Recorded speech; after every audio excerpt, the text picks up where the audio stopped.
Viewers, कैसे हैं आप सब। आज हम मीठी टिक्कियाँ बनाने जा रहे हैं क्योंकि रजब की न्याज आ रही हैं, लोग बनाते हैं। तो आज थोड़ी सी वॉइस के साथ मैं आपको बता रही हूँ कि इसमें सिर्फ क्वांटिटी का होता है कि आपने किस तरीके से क्वांटिटी का ख्याल रखना है।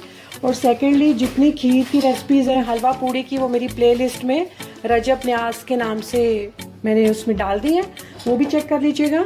तो चलिए मैं आपको एक इम्पॉर्टेंट चीज़ बताती चलूँ कि जो हम इसमें मैदा फ्लोर यूज़ कर रहे होते हैं वो और सूजी की मेजरमेंट होती है। मुझे बहुत लोगों ने कहा है कि टिक्कियों की रेसिपी शेयर करें हमारे साथ, हमारी टूट जाती हैं या सख्त रह जाती हैं। तो ये मेजरमेंट का अगर आप थोड़ा ख्याल रखेंगे तो आपको ये इशू फेस नहीं करना पड़ेगा। तो चलिए जल्दी से अपनी रेसिपी स्टार्ट करते हैं। हमें ये तकरीबन 1.5 कप चाहिए। ये मेरा छोटा कप की मेजरमेंट्स हैं। ये है जी सूजी हमारे पास। कभी भी आपने सूजी और मैदे की क्वांटिटी सेम नहीं रखनी। अगर आप वो 1.5 कर रहे हैं तो ये 1 कप करें, अगर वो 2 कर रहे हैं तो ये 1 कप से थोड़ा सा ज़्यादा। हमेशा मैदा सूजी से ज़्यादा रखें तो कभी भी आपकी जो टिक्कियाँ वो ब्रेक नहीं होंगी और खस्ता बनेंगी। पिसी हुई चीनी 1 कप पिसी हुई डालनी है आपने, रेगुलर नहीं डालनी है आपने। इलायची पाउडर ये है जी 1 टीस्पून, 1 चाय का चम्मच। ये है मेल्टेड बटर, ले लें, घी ले लें तो ज़्यादा अच्छा होता है। आधा कप मेल्टेड घी इसमें जाएगा। उसके बाद ये जो है खोपरा, ये ऑप्शनल है, डालना चाहें तो थोड़ा सा आप डाल दें, 2 चम्मच 3 चम्मच, ये ऑप्शनल है।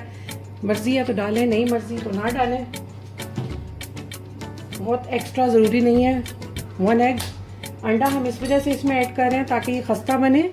और इसको आप 15 से 20 दिन तक एयर टाइट जार में भी रख सकते हैं। डेली टी के साथ टी टाइम में खा सकते हैं। और दोबारा अगेन हल्का सा आप माइक्रोवेव में गर्म कर देंगे तो हर दफ़ा आपको फ्रेश खाने को मिलेंगी।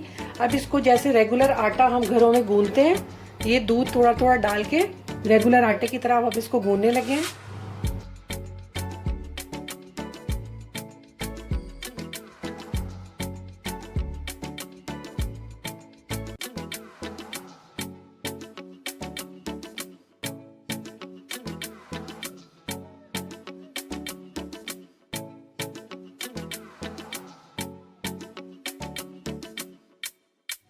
आटे को मैंने थोड़ी देर के लिए रेस्ट दिया था।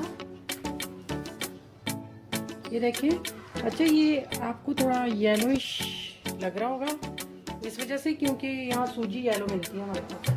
इसको अच्छे से अब हम एक दफ़ा इसमें कोट कर देंगे, बड़ा सा पेड़ा बना लेंगे।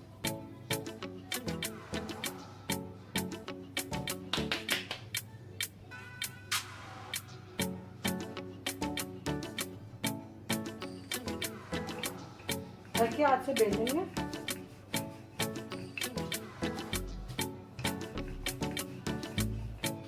दूसरी तरफ कढ़ाई में मैंने घी और ऑयल मिक्स करके रखा है क्योंकि इसका ट्रिक ये है कि इसमें घी भी डालना है और ऑयल भी डालना है, उससे ज़्यादा खस्ता बनेगी। अच्छे से इसको थोड़ा मोटा सा बेल लें। ये चीज़ का ढक्कन ले लें इसकी शेप देने के लिए। यहाँ मेरे पास कुछ पिस्ताशियो है, ये ऑप्शनल है, अगर आप डालना चाहें तो ठीक है, अदरवाइज स्किप भी कर सकते हैं आप।